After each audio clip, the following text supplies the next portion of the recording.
Hello friends, तो हम आज क्लास 10 के एनसीईआरटी मैथ का एक्सरसाइज 4 पॉइंट का क्वेश्चन नंबर 9 कंप्लीट करने वाले हैं। ठीक है, तो आइए क्वेश्चन नंबर 9 देखते हैं। कह रहे इसमें दो पानी के नल एक साथ एक हौज को 9.3/8 घंटों में भर सकते हैं। ठीक है, बड़े व्यास वाला जो नल है यहाँ है ना, हौज को भरने में कम व्यास वाले नल से 10 घंटे कम समय लेता है। ठीक है, जो बड़े व्यास वाला नल है, यहाँ पे नल छूट गया, वो हौज को भरने में कम व्यास वाले नल से 10 घंटे कम समय लेता है। तो आप समझ सकते हो, जिसका बड़ा व्यास है नल का, वो मोटा पाइप वाला नल होगा, तो उससे ज्यादा पानी गिरेगा एक ही घंटे में।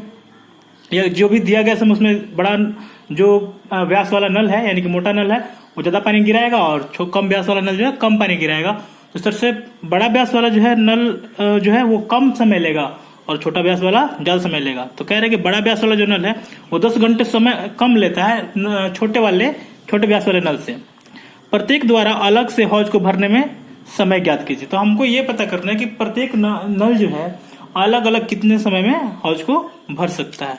ठीक है, तो देखिए यहाँ पे, जबकि यहाँ पे भी देखिए कि दिया हुआ है कि दोनों नल एक साथ अगर भरते हैं तो समय लगता है 9.3/8। चलिए आगे बढ़ते हैं, क्वेश्चन में देखते हैं क्या करना है। तो आप यहाँ पे देख पा रहे हैं कि लिखा गया है, माना कि छोटे व्यास वाले नल द्वारा हौज को भरने में लगा समय x आवर है। ठीक है, x घंटे है। ठीक है, x घंटा में छोटा व्यास वाला नल हौज को पूरा क्या करता है, भर देता है। तो 1 घंटे में छोटे व्यास वाले नल द्वारा हौज में भरने वाला जो पानी है वो कितना होगा, तो वो हो जाएगा 1/x। मैं आपको यहाँ पे एक चीज बता दूं कि अगर कोई काम, किसी काम को हम लोग एक मानते हैं, तो अगर कोई काम जो है अगर करने में एक समय लगता है, 1 घंटा का अगर समय लगता है, तो अगर आपको पता करना कि 1 घंटा में यानी कि एकांक समय में कितना काम होगा, तो आप क्या करेंगे कि उस समय का व्युत्क्रम ले लेंगे। समय आपका अगर 1 घंटा लग रहा है तो उस समय का जो व्युत्क्रम होता है वो एकांक समय में यानी कि 1 घंटा में किया गया काम के बराबर होता है। तो चूंकि हौज को भरने में समय लग रहा है 1 घंटा है ना, तो 1 घंटा में जो है छोटे व्यास वाले नल द्वारा हौज में कितना पानी भरा जा रहा है, काम यहाँ पे क्या है, पानी भरना, तो कितना पानी भरा जा रहा है, तो वो हो जाएगा 1/x। ठीक इसी प्रकार से आप लोग यहाँ पे मान लेते हैं, तथा बड़े व्यास वाले नल द्वारा हौज को भरने में लगा समय जो है वो क्या है, x - 10 आवर है। ठीक है, तो चूंकि नल का जो व्यास है वो बड़ा है तो समय कम ही लगेगा, तो x में 10 घंटा हम लोग यहाँ पे घटा दे रहे हैं, x - 10 घंटा लग रहा है। ठीक है, तो 1 घंटा में बड़े व्यास वाले नल द्वारा हौज में भरने वाले पानी का मात्रा कितना हो जाएगा, किया गया काम कितना हो जाएगा, तो जो समय है x - 10 उसका आप रेसिप्रोकल ले लेंगे तो 1/x - 10 हो जाएगा। आगे ये भी देख लेते हैं, जो दिया है कंडीशन आपको, ठीक है, कि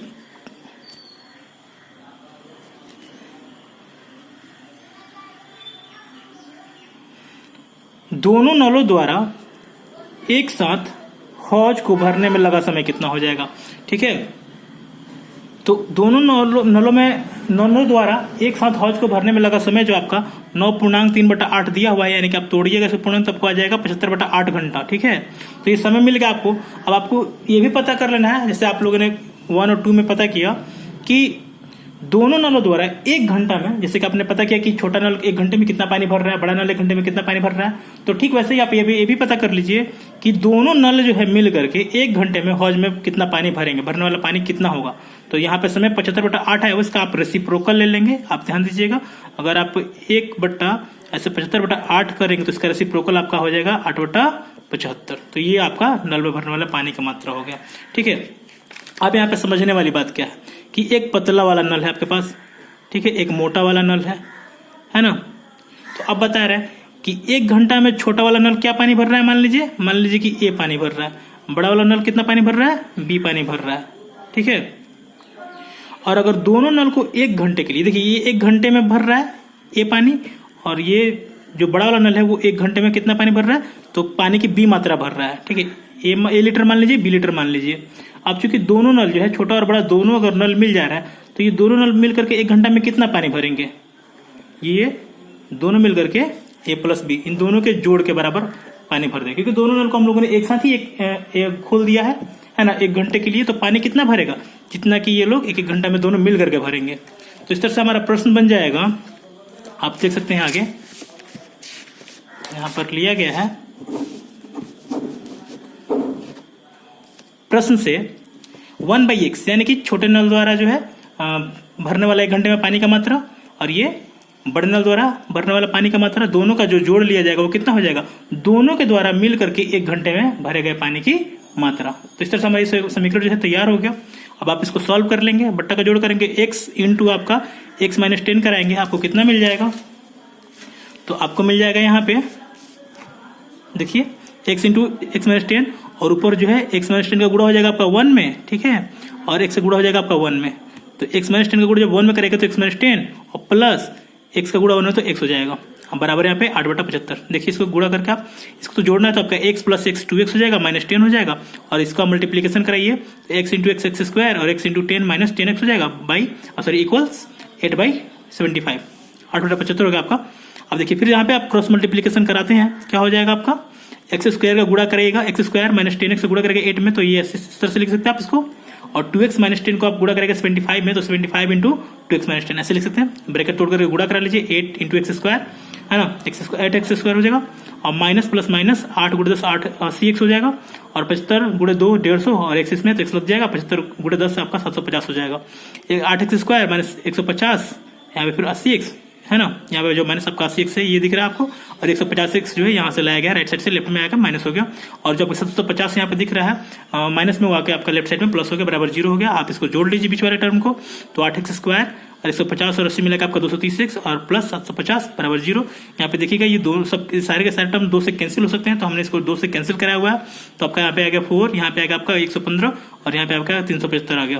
तो आपको सर इक्वेशन प्राप्त हो गया। अब आप यहाँ पे क्या करने वाले हैं, आप जो है ए बी सी का मान चुनेंगे, ए का मान 4, बी का मान माइनस 115 और सी का मान यहाँ पे 375, ठीक है। अब देखिए आपको यहाँ पे एक नया चीज मैंने नया चीज नहीं मतलब, ठीक है, मैं आपको यहाँ पे पहले बताता था कि डी आप निकाल लीजिए, ठीक है, डी निकाल करके फिर उसको जो है द्विघात सूत्र में रखिए, फिर उसका आप x का जो मान है वो निकाल लीजिए। लेकिन यहाँ पर हम डायरेक्ट सीधे द्विघात सूत्र का प्रयोग कर रहे हैं बिना डी का मान ज्ञात किया, हम डी का मान ज्ञात नहीं कर रहे हैं यहाँ पे, ठीक है। हमने सीधे लिखा है फॉर्मूला द्विघात सूत्र का, x is equal to minus b plus minus b square minus 4ac/2a, ठीक है।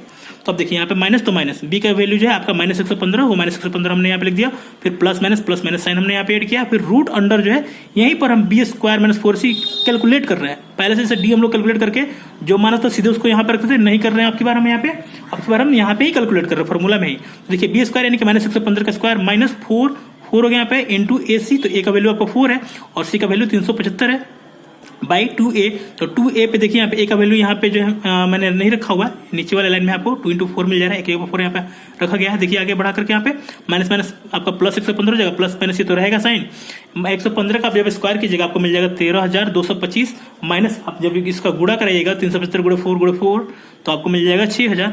आप जो है आगे बढ़ाइए इसको, नीचे जो 2 इंटू a का वैल्यू 4 रखा गया है। अब देखिए x इज इक्वल टू आपको मिल जा रहा है 115 प्लस माइनस यहाँ पे देखिए 7225, ठीक है। आपको पता होगा इसका जो रूट निकल के आएगा वो आपको मिल जाएगा 8, ठीक है। तो आपका plus minus 115 plus minus 7225 root under by 8। आप इसको आगे बढ़ा रहे हैं, देखिए यहाँ पे आपको 115 प्लस माइनस इसका रूट आपको मैंने बताया कि 85 मिल जाएगा, ठीक है, और बट्टा में आपको मिल जाएगा यहाँ पे 8। अब यहाँ पर हम लोग x का जो अपना मान है वो निकाल लेंगे, ठीक है। तो सबसे पहले क्या करेंगे, जो हम आपको यहाँ पे दिखा रहे हैं वैसे प्लस और माइनस का, इसको बारी बारी से चूज करेंगे, एक बार प्लस लेंगे और एक बार माइनस लेंगे, तो x को हमको तो मान प्राप्त हो जाएंगे। तो देखिए यहाँ पर जो है यदि x बराबर, ठीक है, आप 115 प्लस 85 लेते हैं बटा 8 लेते हैं, तो आपका ये जोड़ करके आ जाएगा 200/8 यानी कि 25 आ गया, ठीक है। आपको तो एक वैल्यू ये मिल गया। और दूसरा आप यहाँ पे देख सकते हैं, यदि आप x बराबर 115 माइनस 85/8 लेते हैं तो ये जो है 30/8 आ रहा, और ये कटाने पर आपका हो जा रहा है 15/4। तो यहाँ पर लिखा गया कि ये आंसर जो है आपका ये अमान्य है। तो ये अमान्य क्यों है पहले ये जान लेते हैं, ठीक है।